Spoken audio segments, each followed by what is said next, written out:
हज़रत अल्लामा मौलाना शाह आलम साहब से कहा था कि मेरा नंबर आखिर में ही आता है जब सारी पब्लिक ख़त्म हो जाती है या सो रही होती है। ये मेरा मुक़द्दर है, मैं क्या कर सकता हूँ।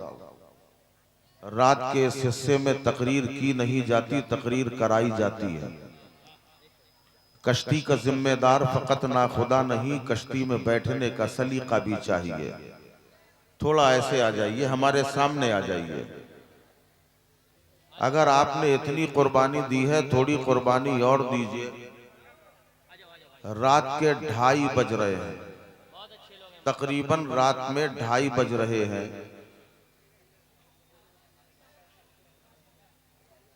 करीब आ जाइए, करीब आ जाइए।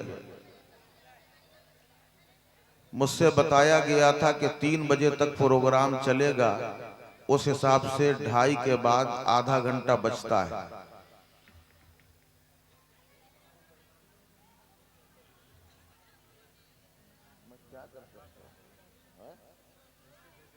एक तो ये लोग बोल भी नहीं रहे, खामोश।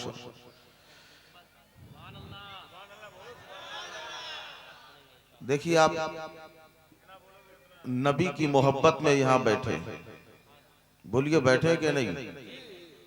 अल्हम्दुलिल्लाह, हम घड़ी को नहीं देखते कि 2 बजा है कि 3 बजा है। अच्छा, एक बात और बताएं आपको, ये घड़ी, एक सवाल है कि घड़ी सुन्नी है कि वहाबी? ये जो घड़ी है, ये सुन्नी है या वहाबी है? बोलिए, थोड़ा बहुत बोलिए, मेरी आदत है, जब आप बोलेंगे तभी बोलने का मूड बनेगा। इसमें कितना बचता है? 12 बचता है। 12वीं वाले हम लोग भी हैं। एक साहब रेलवे के थे, कहने लगे आपकी घड़ी में 12 बजता है, लेकिन हमारी घड़ी में तो और आगे भी बजता है। मैंने कहा कितना बजता? का 13 भी बजता है, 14 भी है, 15 भी है, 16 भी है, 23 तक गिनती गिनता चला गया। कहा 23 के बाद भी तो बोलो। कहा 23 बज के 1 मिनट, 2 मिनट, 3 मिनट, 59 मिनट तक आया, चुप हो गया। कहा और? का बस 23 बज के 59 मिनट के बाद जब 24 का अदद आने लगता है तो घड़ी 24 को बर्दाश्त नहीं करती, 4 0 लगा देती है। गोया ये बताती है कि 24 यहां भी 0 है, वहां भी 0 है। अल्हम्दुलिल्लाह, यहां सब टनाटन है कि नहीं? तो फख्र से बोलो ना यार कि हाँ हम टनाटन हैं। मैंने आयत पाक की तिलावत का शरफ हासिल किया, इन्ना दीना इंदल्लाहिल इस्लाम। आयत के तर्जुमे से पहले अपने मशाइखीन की सुन्नत पे अमल करते हुए चंद अशार पढ़ूंगा। अभी आप मौलाना शहबाज रज़ा साहब को सुन रहे थे, मेरी आवाज ऐसी तो नहीं है, जैसी भी है बर्दाश्त कर लो, आदत है इसलिए पढ़ रहा हूं। अगर वाकई सुनना चाहते हैं तो पूरा मजमा मिल के दरूद पाक सुना दे। अल्लाहुम्मा सल्ली अला सय्यदना मौलाना मुहम्मद मुबारक वसल्लम सलातु व सलाम अलैका या रसूलुल्लाह सल्लल्लाहु अलैहि वसल्लम। ज़िस्त में कोई ऐसा मकाम आएगा, मैंने सोचा न था, मैंने सोचा न था। ज़िस्त में कोई ऐसा मकाम आएगा, मैंने सोचा न था, मैंने सोचा न था। ज़िस्त में कोई ऐसा मकाम आएगा, मैंने सोचा न था, मैंने सोचा न था। और उनके मंगतों में अपना भी नाम आएगा, मैंने सोचा न था, मैंने सोचा न था। उनके मंगतों में अपना भी नाम आएगा, मैंने सोचा न था, मैंने सोचा न था।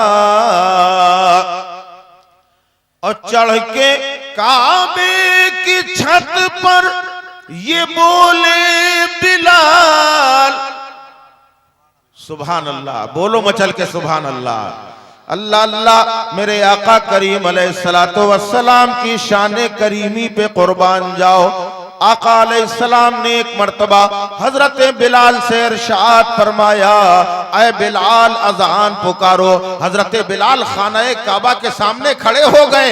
मेरे आका ने फरमाया, नहीं नहीं बिलाल, अजान रोज काबे के सामने देते थे, आज काबे की छत पे चढ़ जाओ और छत पे चढ़ के अजान दो। अब हजरत बिलाल रदी अल्लाह अन्हु सोच में पड़ गए कि रोज तो काबे की तरफ मुंह करके मैं अजान पुकारा करता था, आज नबी ने जब काबे में चढ़ा दिया है तो अजान किस तरफ मुंह करके कहा जाए। उस वक्त आला हजरत बज़ाहिर मौजूद ना थे, मगर आला हजरत के तखय्युलात में कान में सरगोशी की कि हाजियों आओ शहंशाह का रोजा देखो, काबा तो देख चुके, काबे का काबा देखो। यही महबूब का चेहरा है, बद्दुहा तो काबे का काबा है। हजरत बिलाल रदी अल्लाह अन्हु ने नबी के चेहरे अनवर की तरफ अपना रुख करके अजान पुकारी है। उसी मंजर को शायर फरमाते हैं कि छत चढ़ के काबे की छत पर ये बोले बिलाल, हो गया आज मैं तो निहाल, मेरे कदमों में बैतुल हराम आएगा, मैंने सोचा न था, मैंने सोचा न था, मेरे कदमों में बैतुल हराम आएगा, मैंने सोचा न था, मैंने सोचा न था।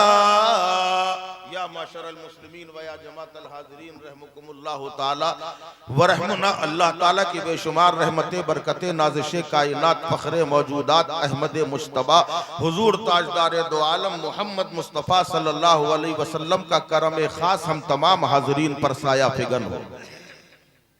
यार कम से कम आमीन तो कह लो, आप ही के लिए दुआ कर रहे हैं। आपको मालूम है कि अल्लाह के नबी सल्लल्लाहु अलैहि वसल्लम फरमाते, अल्लाह और उसके रसूल के नजदीक सबसे ज्यादा कंजूस वो है जो किसी मुसलमान के हक में दुआ की जाए और आमीन ना कहे। आप कंजूसों में शामिल होना चाहते हैं कि सखियों में? है सुभान अल्लाह। अगर सखी देखना है तो मौलाए कायनात की बारगाह में देखो, जहां सखावत बट रही है। वो मौलाए कायनात जो 3 दिन के फाके से हैं, उसके बावजूद सखावत का आलम यह है कि मांगा किसी ने कतरा तो दरिया अता फरमा दिया।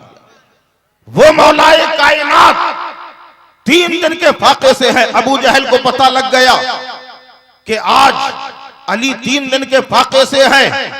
जैसे ही मालूम हुआ, दिल ही दिल सोच रहा है, ये वो घराना है जो सखावत में मशहूर है, ये वो घराना है जहां से कोई महरूम नहीं लौटता, ये वो घराना है जहां से साइल खाली नहीं जाता।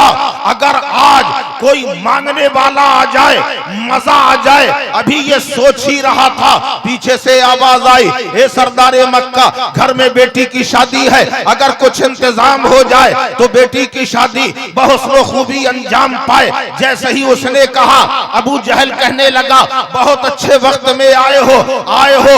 उसने फौरन हाथ फैला दिए कि लाइए अता कर दीजिए। अबू जहल ने कहा, मैं दूंगा थोड़ी। कहा फिर? कहा नाम बताऊंगा, पता बताऊंगा, एड्रेस लिखाऊंगा, वहां चले जाना, जितना मांगोगे उससे ज्यादा मिलेगा।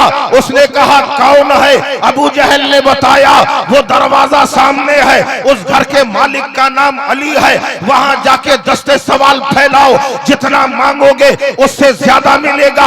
अबू जहल ने मजाक उड़ाने की गरज से अली के पास भेजा था कि जिस अली के पास 3 दिन से खाने को नहीं है, फाका मस्ती मस्ती में मुब्तला है, वो अली साइल को क्या अता करेंगे ये सोच के भेजा। जाने वाला जा रहा है, इधर अबू जहल ने बुलाना शुरू किया। अबू जहल ने बुलाया, उतबा तुम भी आओ, शैबा तुम भी आओ, अबू लहब तुम भी आओ। अपने जैसे काफिरों को इकट्ठा कर लिया कि जब अली के दरवाजे से साइल वापस आएगा हमें मजाक उड़ाने का मौका मिलेगा, ये ख्याल करके सबको इकट्ठा किया। यहाँ साइल ने जाकर मौला अली का दरवाजा बजाया। जैसे ही दरवाजा बजाया अंदर से मौला कायनात बाहर आए। जैसे ही अली का चेहरा देखा वो साइल दुआएं देने लगा, ए अली तुम सलामत रहो, तुम्हारे बच्चे सलामत रहे, तुम्हारा कारोबार सलामत रहे, तुम्हारी जमीनों जायदाद सलामत रहे। ए अरब के सबसे बड़े अमीर। जब तक वो अली को दुआ देता रहा तब तक वो सुनते रहे। और जैसे ही कहा ए अरब के सबसे बड़े अमीर, मौला कायनात ने फरमाया ठहर जा, पहले मुझे ये बता कि तुझे ये किसने बताया कि मैं अरब का सबसे बड़ा अमीर हूँ। कहने लगा कि जिसने बताया है, नाम बताने को मना किया है।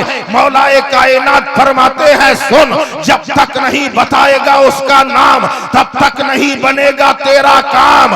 अब उसने दाएं देखा, बाएं देखा, आगे देखा, पीछे देखा, सोचा अबू जहल देख थोड़ी रहा है, उसने बता दिया अबू जहल ने भेजा है। आप फरमाते हैं अगर उस दुश्मन इस्लाम ने भेजा है, हर इस्लाम के दुश्मन हर जमाने में रहे हैं, कोई आज ही नहीं है बल्कि हर जमाने में इस्लाम के दुश्मन रहे हैं। इस्लाम को मिटाने की हमेशा साजिशें होती रही, मगर इस्लाम वो दरख्त है, इसे जितना काटा जाता है उतना फलता जाता है। जब आज तक नहीं मिटा है तो जमाना खिलाफ हो जाए।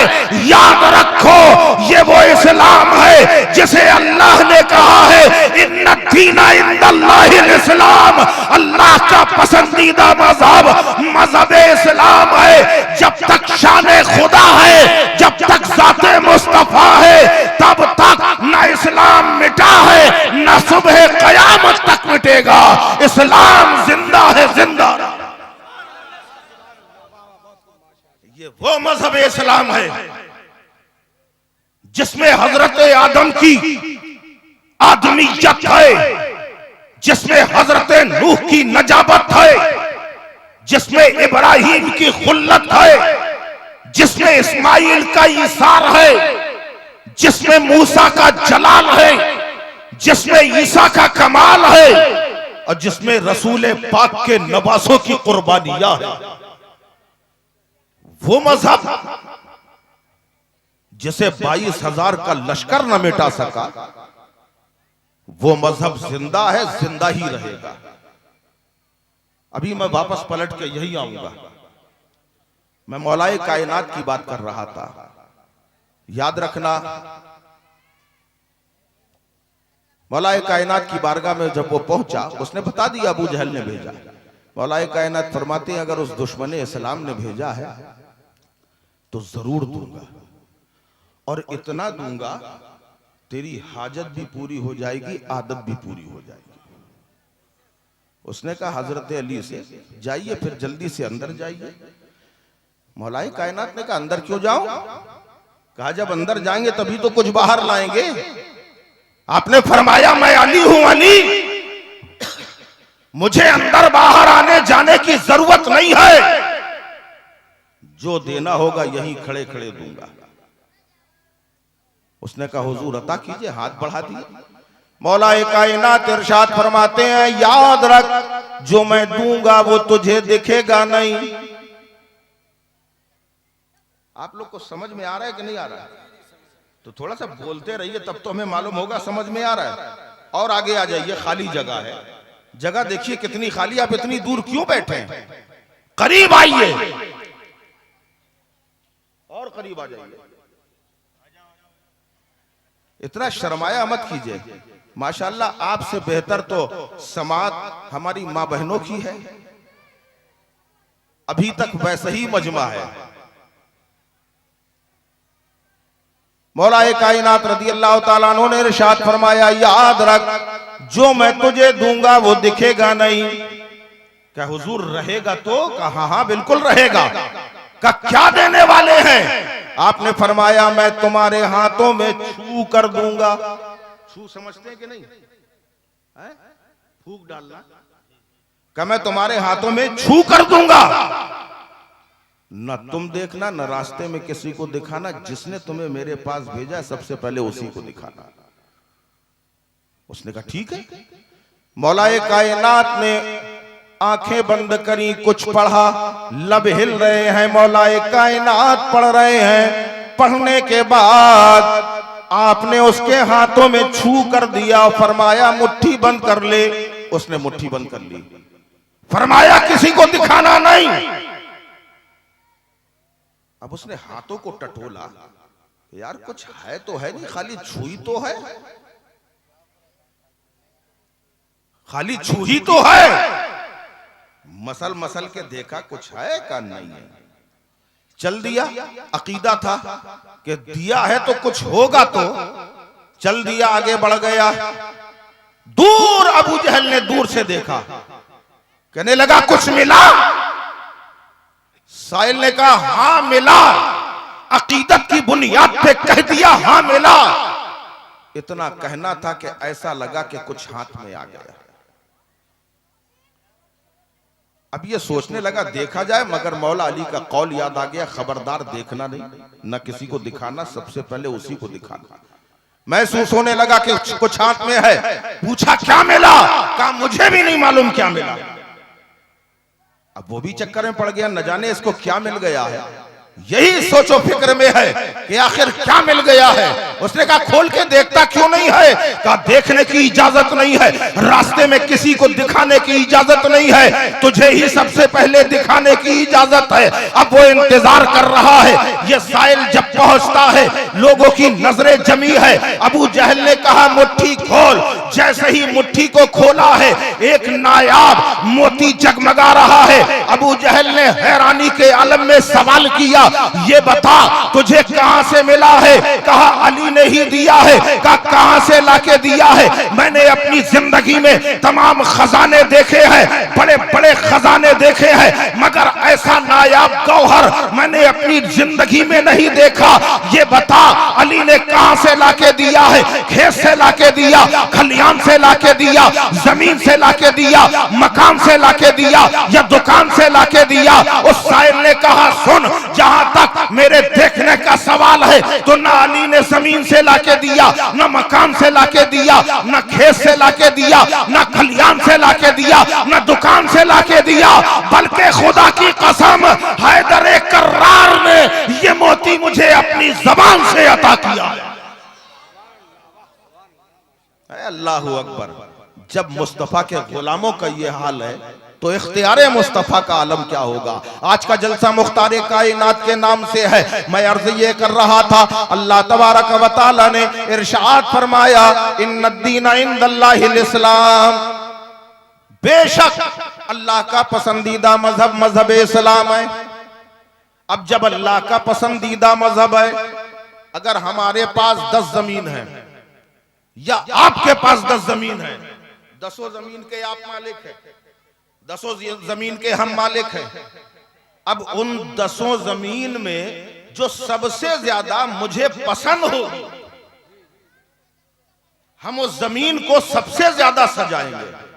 सजाएंगे कि नहीं भाई? चूंकि हमें पसंद है, मालिक हम हैं, जमीनें सब हमारी हैं, मगर जो सबसे ज्यादा मुझे पसंद है उस जमीन को सजाएंगे, उसमें मकान अच्छा बनाएंगे, इमारत शानदार होगी, उसकी नींव मजबूत होगी, और बनने के बाद उसमें सामान भी अच्छे से अच्छा रखा जाएगा। सोफा बेहतरीन क्वालिटी का होगा, उसमें बेहतरीन क्वालिटी का बेड रखा जाएगा, शानदार फ्रिज होगी, बेहतरीन एसी होगा, हर चीज अच्छी होगी। उसकी वजह यह है कि ये जमीन हमें पसंद है, इसलिए उसे ज्यादा निखारा जाएगा।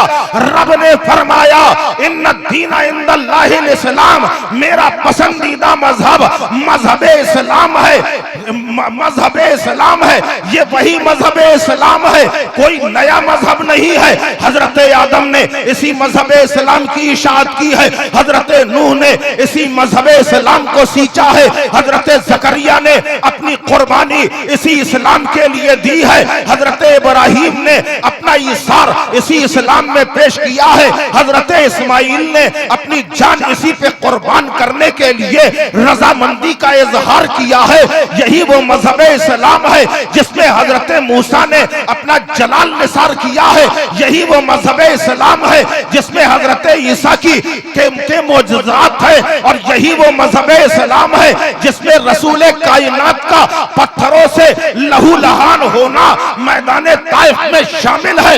यही वो मजहब इस्लाम है जिसमें सिद्दीक की सदाकत है। यही वो मजहब इस्लाम है जिसमें फारूक की अदालत है। यही मजहब इस्लाम है जिसमें उस्मान की सखावत है। यही वो मजहब इस्लाम है जिसमें अली की शुजाअत है। यही वो मजहब इस्लाम है इमाम हसन की कनाअत है।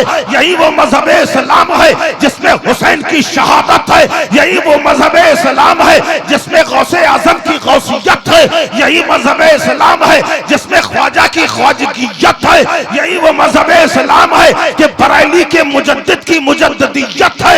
यही वो मजहब इस्लाम है जिसे अल्लाह ने ऐसा सजाया है कि जिधर देखो वही चमक नजर आ रही है। कहीं आला हजरत चमक रहे हैं, कहीं मखदूमे की चौछा चमक रहे हैं, कहीं जो है इमाम आजम चमक रहे हैं, कहीं अबू हनीफा चमक रहे हैं, कहीं इमाम मालिक चमक रहे हैं, और कहीं सदाकत की चमक, कहीं अदालत की चमक, कहीं सखावत की चमक। जब इस चमक को देखा तो बेसाख्ता इमाम अहले सुन्नत पुकार उठे कि या रसूल अल्लाह, ये जो चमक तकसीम हो रही है आपके दर से हो रही है। जब सबको आप सदाकत की चमक, अदालत की चमक, सखावत की चमक, शुजाअत की चमक, हर तरह की चमक दे रहे हैं, तो बरेली से अहमद रजा इल्तिजा कर रहा है कि चमक तुझसे पाते हैं सब पाने वाले, मेरा दिल भी चमका दे, चमका दे। ये वो मजहब इस्लाम है जिसमें अल्लाह ने क्या क्या नहीं रखा। अपना प्यारा हबीब दिया तो इसी मजहब में दिया। वो महबूब जो अपनी उम्मत के लिए रातों को रोया। यही वो मजहब इस्लाम है जिस मजहब इस्लाम पर अल्लाह ने कुरान जैसी मुकद्दस दौलत अता फरमाई। आज आप देख रहे हैं ये हाफिज कुरान है, आज इनका मनसब बढ़ गया, इनकी इज्जत व तकरीम में इजाफा हो गया। अब ये आप जैसे नहीं हैं, इनके असातिज़ा की कुर्बानी और इनकी मेहनत ने इन्हें आज मुमताज कर दिया है। कल तक ये कहीं भी रहते थे, लेकिन अब ये आपके आगे मुसल्ले में होंगे, आप पीछे होंगे। मनसब बढ़ गया, मकाम बढ़ गया। इनके वालिदैन कितने खुशनसीब हैं कि जन्नत में जिनके सरों पे ताज रखा जाएगा। हैरानी के आलम में फरिश्ते पूछेंगे मौला ये कौन है? अल्लाह फरमाएगा ये वो हैं जिन्होंने अपनी ममता को कुर्बान करके बच्चों को दरसगाह में भेजकर हाफिज कुरान बनाया था। और एक बात बताएं, ये वो हाफिज कुरान है कि रोजे अजल में जिसके जिसके सीने में रसूल पाक सल्लल्लाहु अलैहि वसल्लम ने अपना दस्ते मुबारक रखा, दुनिया में वो हाफिज कुरान बने। ये मामूली बात है कि अल्लाह के हबीब अलैहिस्सलातु वस्सलाम का दस्ते मुबारक जिसके सीने में आ गया वो हाफिज कुरान बन गया। कुरान कितने लोग हिफ्ज करते हैं? सुन्नी भी करते हैं, देवबंदी भी करते हैं, अहले तशा भी कोशिश करते हैं, कई लोग करते रहते हैं, मगर कुरान की रूहानियत, कुरान की नूरानियत हर दिल में नहीं उतरती, हर दिल में नहीं उतरती। जिसके दिल में मोहब्बते पंजतन पाक होती है उसी के दिल में कुरान की रूहानियत उतरती। ये बहुत खास बात बता रहे हैं आपको। कुरान की रूहानियत हर हाफिज के अंदर नहीं आती, बल्कि उस हाफिज के दिल में उतरती है जिसके दिल में पंजतन पाक की मोहब्बत हो। आले नबी की मोहब्बत हो। क्योंकि अल्लाह के नबी सल्लल्लाहु अलैहि वसल्लम ने इरशाद फरमाया, मैं तुम्हारे नजदीक दो भारी चीजें छोड़ के जा रहा हूं, एक कुरान और एक अपनी इतरत, एक अपनी आल। दोनों को दोस्त बनाया, दोनों को साथी बनाया। और याद रखो, जब करबलाए मोहल्ला पर कुरान पे हर्फ आया, आईने कुरान को बदलना चाहा, इमाम हुसैन खड़े हो गए, ए कुरान, रसूल ने तुझे मेरा साथी बनाया है और साथी का तकाजा ये है, दोस्ती का तकाजा ये है कि साथी एक दूसरे का साथ ना छोड़े। अगर आज तुझे मिटाने की साजिश हो रही है तो हुसैन तेरा साथ ना छोड़ेगा, अपना कुनबा कुर्बान कर देगा, मगर तेरे तहफ्फुज़ को सलामत रखेगा। उस वक्त हुसैन खड़े हो गए और जब करबला के मैदान में इमाम हुसैन के गले में खंजर चल गया, हाथ अलग है, पैर अलग है, जिस्म के टुकड़े बिखर गए, जमाना चिल्लाया, हुसैन मर गए, हुसैन मर गए। कुरान ने कहा, ऐ हुसैन, जब मुझ पर बात आई तब तुमने अपनी जान कुर्बान की है, तो अब ये दोस्त कुरान तुझे मरने नहीं देगा, कयामत तक यही ऐलान करता रहेगा कि वला तक़ूलू लिमन युक़्तलू फी सबीलिल्लाहि अमवात बल अहयाउन वलाकिन ला तशऊरून। मैं तुम्हारी जिंदगी का ऐलान करता रहूंगा कि हुसैन जिंदा। नबी ने साथी बनाया। जब आदमी कुरान पढ़ता है ना तो पहले कुरान हलक तक आता है, यहां तक आता है, एकदम सीधे सीने के अंदर नहीं आ जाता।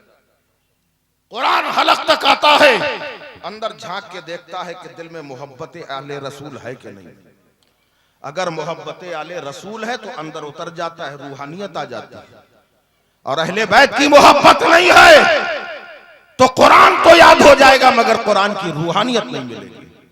ये वो हाफिज कुरान है, जब आपका बच्चा घर में होता है, रात को सो रहा होता है, तो सोते सोते उसके लबों पे आवाज आती है, नींद में बड़बड़ाते हैं लोग, कोई गाली देता है, कोई माँ को याद करता है, कोई बाप को पुकारता है, कोई दोस्तों को आवाज लगाता है, मगर ये हाफिज कुरान जब रात में सोते हैं और उसके बाद अगर इनकी नींद न भी खुले तो नींद में भी कभी आवाज आती है तो यासीन वल कुरानिल हकीम की आवाज आती है, अल्हम्दुलिल्लाह रब्बिल आलमीन की आवाज आती है। अल्लाह अल्लाह कुरान की आयतें, सोने में भी कुरान की आयतें इनकी जबान में हुआ करती हैं। अल्लाह अकबर। इससे अंदाजा होता है कि ये कुरान अगर दिल में उतर जाता है तो जबान से भी जारी हो जाता है, और जब जबान से जारी हो जाता है तो इस्लाह का पैगाम बन जाता है।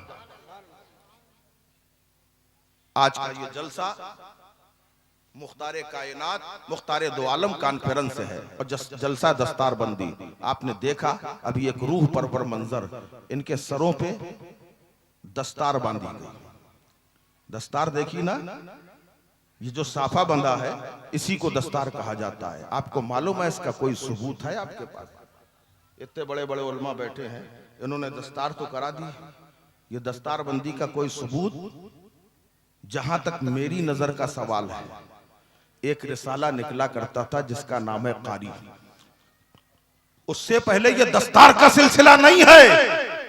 सिलसिले चिश्तिया में हुजूर महबूब इलाही रहमतुल्लाह ताला अलैह ने जब कदूरी मुकम्मल की, उनके उस्ताद हजरत अलाउद्दीन उसूली रहमतुल्लाह अलैह जिन्होंने कदूरी मुकम्मल कराई थी, उन्होंने फरमाया कि बेटा निजामुद्दीन, आज तुमने ये किताब मुकम्मल कर ली है, मैं चाहता हूं एक कपड़ा ले आओ तो तुम्हारे सर पे बांध दिया जाए।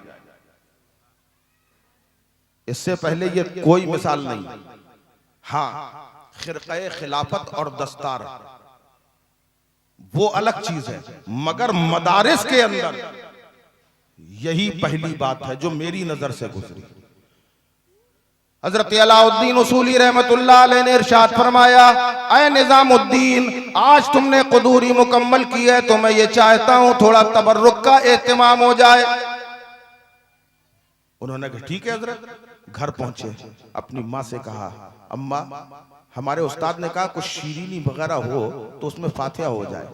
तो माँ ने कहा बेटा शीरीनी तो ले जाओ लेकिन एक कपड़ा भी ले जाओ, और वो कपड़ा ऐसा है, मेरे दिल में तमन्ना थी कि जब मेरा बेटा कोई किताब मुकम्मल करेगा तो मैं वो कपड़ा उसके सर पे बंधवाऊंगी। और वो कपड़ा कोई ऐसा वैसा नहीं, बाजार से खरीदा नहीं, बल्कि मैंने अपने हाथों से तैयार किया, बावजू तैयार किया। जब मैं वजू से होती थी कुरान पढ़ती जाती थी और उस कपड़े को तैयार करती थी। मेरी ख्वाहिश है वो कपड़ा तुम्हारे सर पे बंधे। सोचो जरा वो माए कैसी हुआ करती थी। वही दिल्ली की सरजमीन है। एक बच्चा पैदा हुआ, उस बच्चे की टाइमिंग है कि जोहर से लेके असर तक रोता है। चाहे जितनी दवा करो, चाहे जितना इलाज करो, मगर उसका रोना बंद नहीं होता। जब ये सिलसिला होता रहा, डॉक्टर इलाज करके थक गए, हकीमों ने इलाज किया, थक गए, माँ बाप परेशान हो गए, लोरियां देते रहे, मगर बच्चा जोहर और असर के दरमियान बराबर रोता रहा।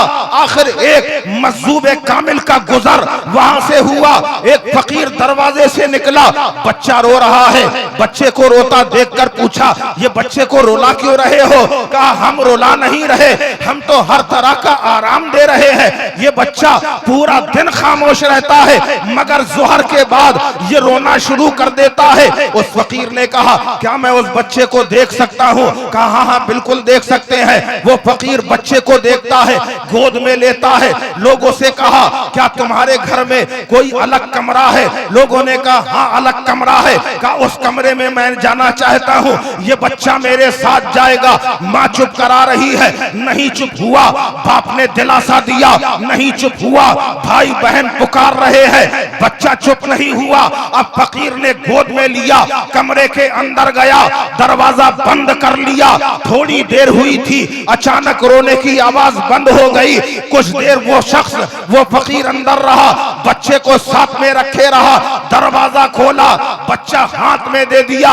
कहा, बात क्या है, ये रोता क्यों है? कहा, तुमने समझा नहीं, जब ये बच्चा अपने माँ के पेट में था तो माँ जोहर के बाद कुरान की तिलावत करती थी, तो बच्चे के लिए कुरान की तिलावत लोरी बन गई थी। और जब आज जोहर के वक्त लोरी नहीं मिल रही है, कुरान नहीं पढ़ा जा रहा है, इसलिए बच्चा रो रहा है। अरे ये कोई और बच्चा नहीं है, बल्कि यही बच्चा आगे जाके बू अली शाह कलंदर के नाम से जगमगा रहा है, जो हाफिज कुरान भी है।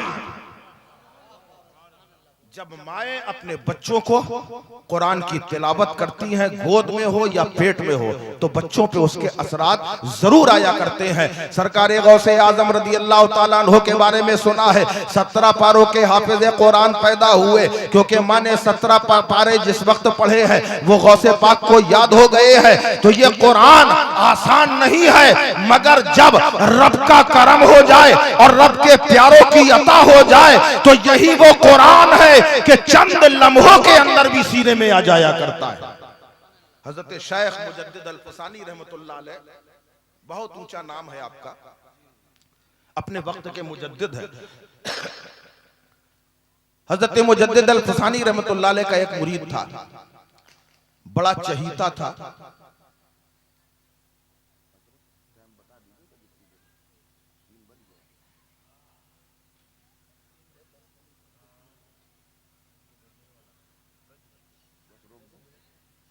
इसी को समेट दे रहे हैं।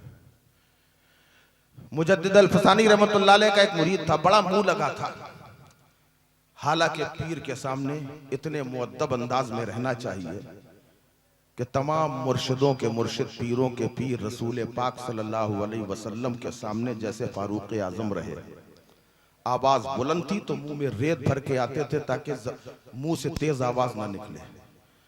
शेख मुजद्दिद अल फसानी रहमतुल्लाह अलैह का वो मुरीद बड़ा मुंह लगा हुआ था। जब उसकी शादी हुई, बड़ा खुश हुआ। निकाह होने के बाद पहली रात थी, बीवी के कमरे में जैसे ही दाखिल हुआ, अंदर से आवाज आई, अस्सलामु अलैकुम व रहमतुल्लाहि व बरकातहू। इन्होंने जवाब दिया, मुरीद साहब ने, हमारी बात समझ में आ रही कि नहीं? बस बिल्कुल खत्म पे है ये। मुरीद को उसकी बीवी ने सलाम किया, उसने जवाब दिया वालेकुम अस्सलाम। अंदर पहुंचे, पहली रात है। इन्होंने बीवी से पूछा कुछ पढ़े बड़े हो? बातों का सिलसिला बढ़ाना तो है, का कुछ पढ़े बड़े हो? उस नई नवेली दुल्हन ने कहा अल्हम्दुलिल्लाह मैं हाफिज कुरान। यार बोल दिया करो सुभान अल्लाह। कहा अल्हम्दुलिल्लाह मैं हाफिज कुरान। अब उसने भी पूछ लिया, कहने आप कुछ पढ़े बड़े हैं? अब मियां साहब चुप। कहा आप जो भी पढ़े बताइए तो। कहा मैं नाजरा ख्वाह हूं। बीवी हाफिज कुरान, शौहर नाजरा ख्वाह। बीवी ने कितनी अच्छी बात कही, कहने लगी काश कितना अच्छा होता अगर आप भी हाफिज कुरान होते तो दोनों एक घर में दो हाफिज कुरान हो जाते। मियां साहब को बात लग गई, गुस्सा आ गया, कहने लगे उस वक्त तक तुम्हारे पास नहीं आऊंगा जब तक हाफिज कुरान नहीं बन जाऊंगा। कह दिया। अब कहने के बाद मौलाना साहब के पास पहुंचे, हाफिज साहब से कहने लगे हजरत आप मुझे कितने दिन में हाफिज कुरान बना देंगे? हाफिज साहब ने इरशाद फरमाया अगर मेहनत कर लोगे तो 1 साल के अंदर तुम्हें हाफिज कुरान बना दिया जाएगा। कहले हजरत 1 साल बहुत है, बरसों के बाद तो ये रात आई थी। मैं झोंक में गुस्से में ये फैसला कर गया 1 साल बहुत है, कुछ कम हो सकता है, कहे नहीं हो सकता है, इससे कम में नहीं पढ़ा सकता। दूसरे के पास गए, उनसे कहा, तीसरे से कहा, एक साहब मिले, उन्होंने कहा ठीक है भाई अगर तुम भी मेहनत करो हम भी मेहनत करें, दोनों मिलके मेहनत करेंगे तो 6 महीने में तुम्हें हाफिज कुरान बना देंगे। तो हजरत 6 महीने भी बहुत होते हैं, एक एक दिन मुश्किल पड़ रहा है, आप 6 महीने की बात कर रहे हैं? का फिर का और कम कीजिए, का इससे कम नहीं हो सकता।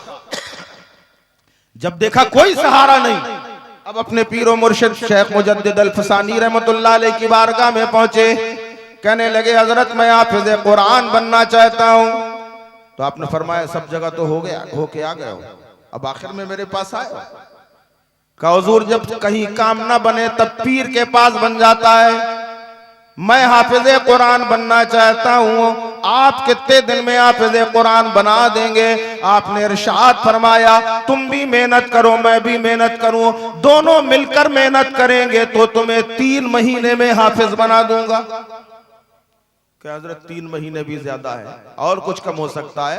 कहा क्यों नहीं हो सकता? का कितना हो जाएगा? का 1 महीने में हाफिज बना दूंगा।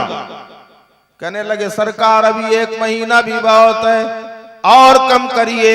आपने फरमाया कितना चाहता है? कहे सरकार 1 हफ्ता चाहता हूं, 1 हफ्ते में हाफिज कुरान बना दीजिए। आपने फरमाया जब 1 हफ्ते की बात कर रहा है तो फिर 1 हफ्ता क्यों, 1 ही दिन में क्यों ना बना दूं? दरियाए करम जोश में आ गया, का फिर 1 ही दिन में क्यों ना बना दूं?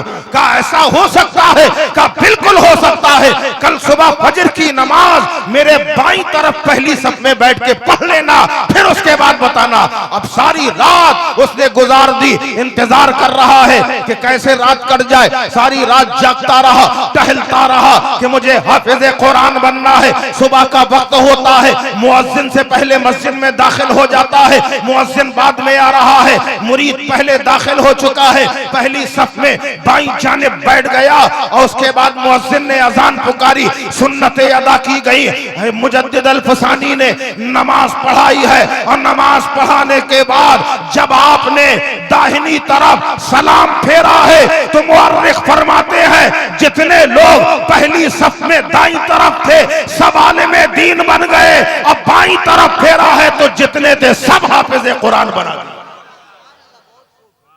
अल्लाह के वलियों की शान बहुत आला है। अल्लाह का करम हो जाए, ये दौलत हर किसी को नहीं मिलती। जिसका इंतखाब अल्लाह कर दे ये बड़े नसीब वाले हैं। अल्लाह तबारक व तआला से दुआ है कि परवरदिगार आलम इनको दीन का बेहतर सिपाही बनाए और इनसे दीन की खिदमत ज्यादा से ज्यादा ले और इनके जरिए से इनके वालिदैन और इनके असातिज़ा कराम के मरातिब भी परवरदिगार आलम बुलंद फरमाए। यही वो दीन है कि जिसकी अजमतों को जमाना सलाम करता है, मलाइक सलाम करते हैं, हूरे सलामी पेश करती हैं। और क्यों ना हो, क्योंकि इस दीन में ऐसे ऐसे अल्लाह के नबी मौजूद हैं और बिलखुसूस महबूब खुदा सल्लल्लाहु अलैहि वसल्लम तशरीफ लाए जिसमें उनकी कुर्बानियां शामिल हैं। ये वो दीन है कि जो ना कल मिटा था, ना आज मिटा है, न सुबह क़यामत तक मिटेगा, क्योंकि इस दीन को अल्लाह ने पसंद किया है। इन्ना दीन इंदल्लाहिल इस्लाम, बेशक अल्लाह का पसंदीदा मजहब यही मजहब इस्लाम है।